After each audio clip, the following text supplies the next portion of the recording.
Hi everyone, welcome to episode 73 of Show Me How It's Done.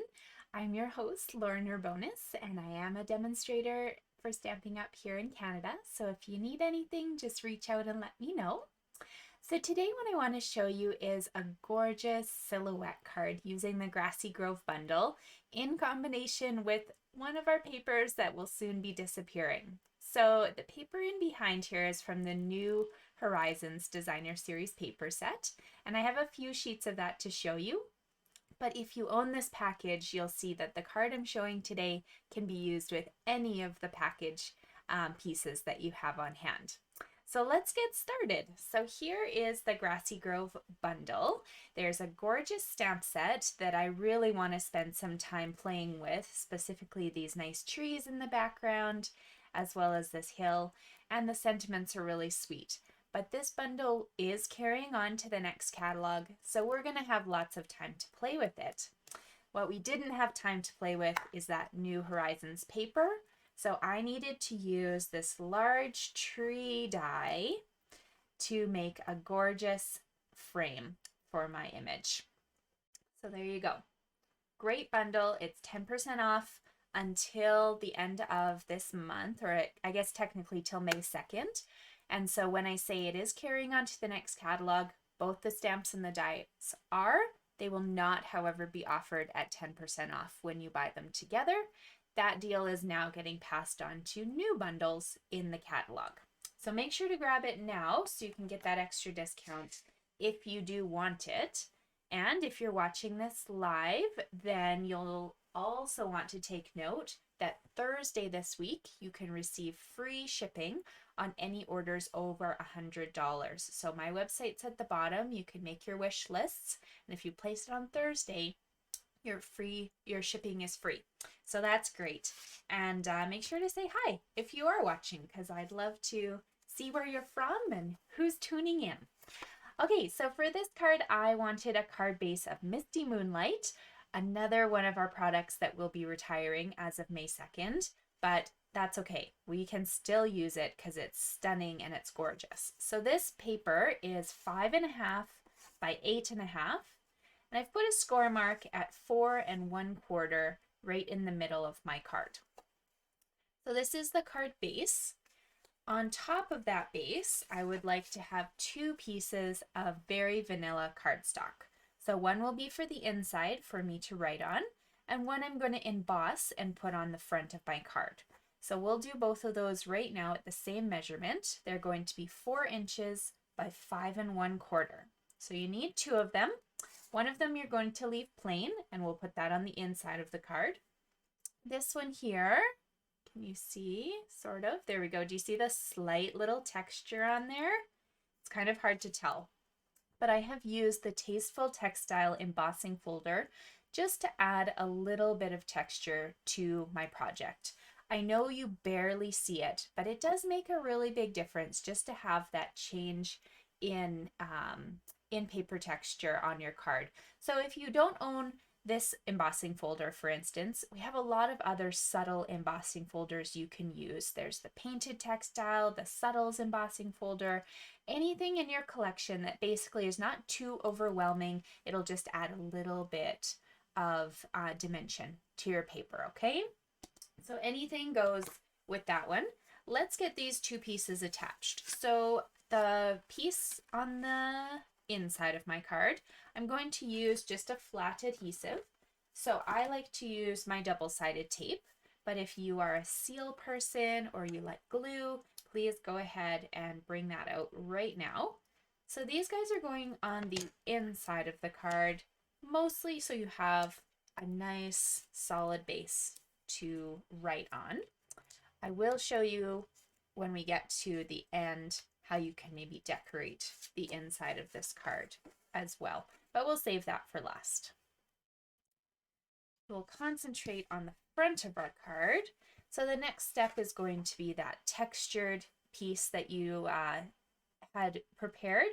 This one I'm actually popping up on dimensionals simply because I want my card to have just a little life to it. It almost looked like one of those old panoramic kind of frame boxes. So we're just going to add few dimensionals here, a nice solid base to work on. And then this can go onto the front of your card.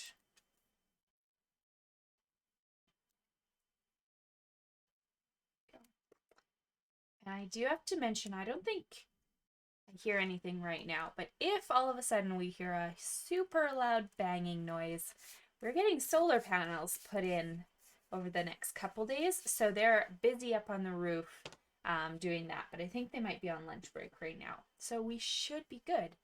Okay, so here is the base of my card. My next step is going to be to pick the paper from the New Horizons series pack that I'd like to use. So I wanted this nice kind of shaded, almost lake kind of look, but you could certainly go with like a starry sky in either of those colors. This is a pattern that I used on another package. You can stamp some trees up here if you want, or just make it look like there's trees in the background and a little bit of water kind of down below. This is another stunning one, I thought, if you wanted to make it look like they're walking kind of in the sunset. But the package is full of all sorts of different colors and combinations. You really can't go wrong. But whatever you choose, you're going to cut this piece down to 3 3/4 by 5 inches. And you'll attach it now straight onto the front of this card.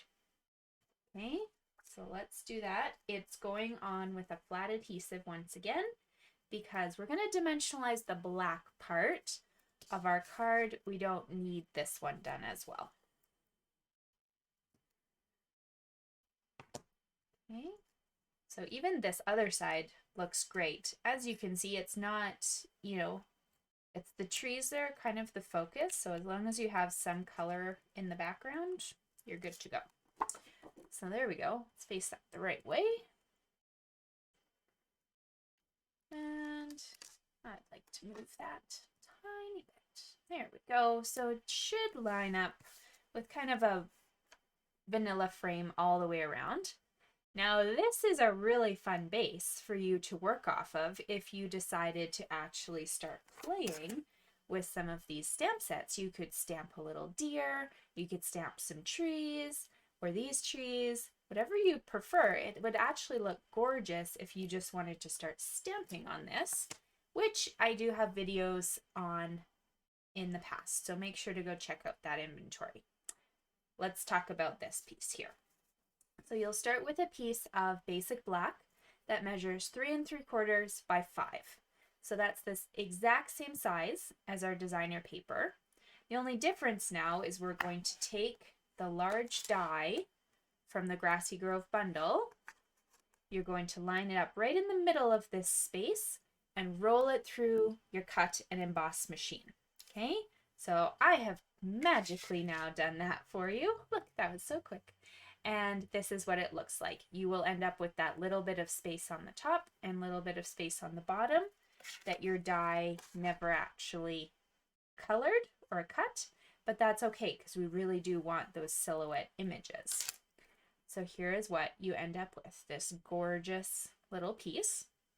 While you're also cutting that out, the little deer, the mommy doe and the baby fawn, you could put the dies in here, or you can just cut them out with black scraps so that when you're done cutting, you have one of each of them ready to go for your project. Okay, so now we're going to dimensionalize. Let's turn this over, and I highly suggest if you own the black Stampin' Up dimensionals, that would be perfect for you to use right now.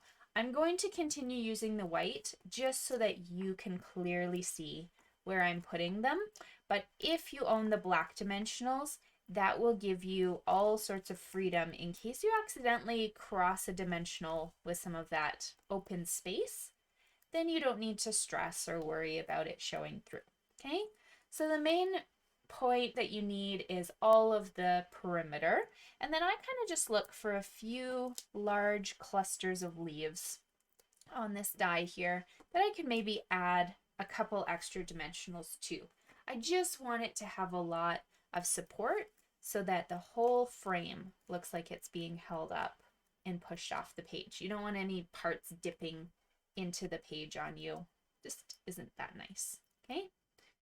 So mini dimensionals are your best friend for this. Even better if you have the blacks.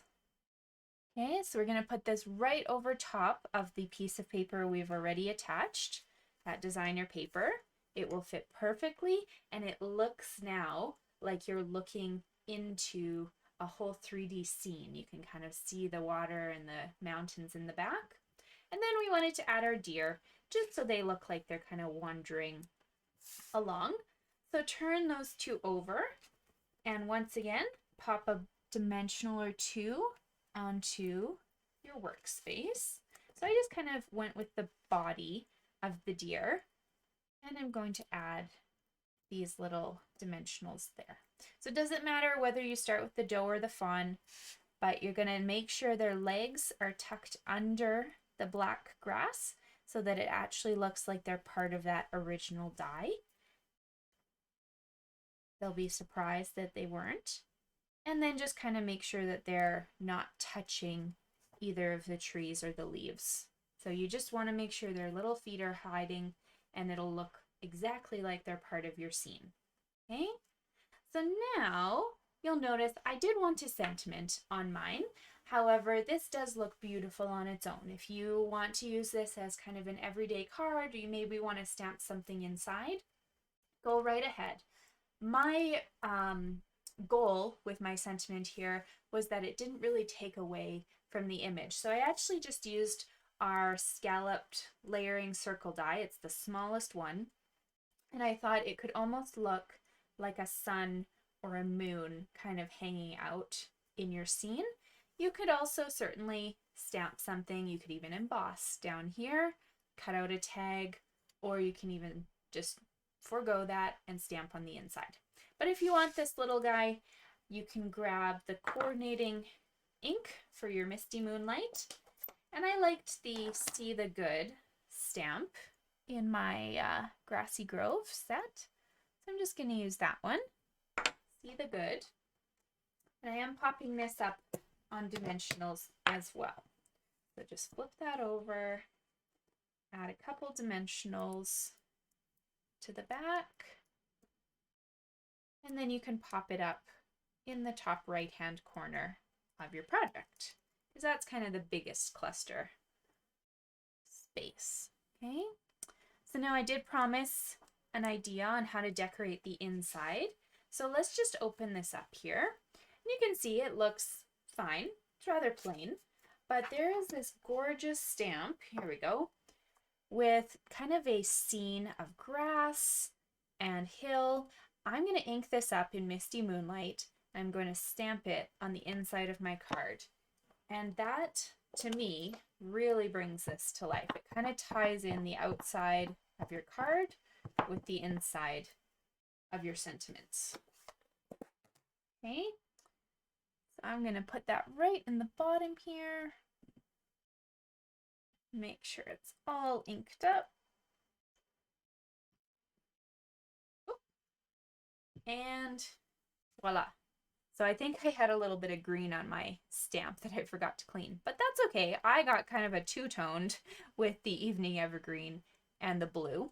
And the reason that happened is because I also made you a second sample using the Evening Evergreen cardstock.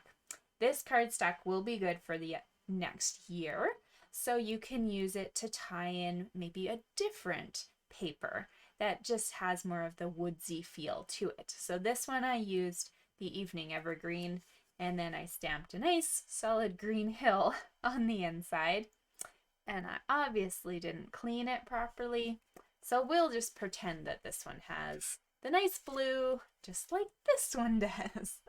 There we go. So you can have blue or green, doesn't matter. You can even use brown. That would tie in quite nicely as well. But there are just a couple ideas for you to use some of those pieces of the New Horizon paper and make just really simple, stunning cards for yourselves. Oh yeah, thank you guys for joining. I see a few of you have tuned in, and the rest I hope you enjoy the replay. I do these videos every Tuesday at noon on my YouTube channel, and then I'll post the links for everyone else on my other platforms to watch as well. But thank you guys for watching. I hope you had a great Easter, and I will talk to you soon. Bye!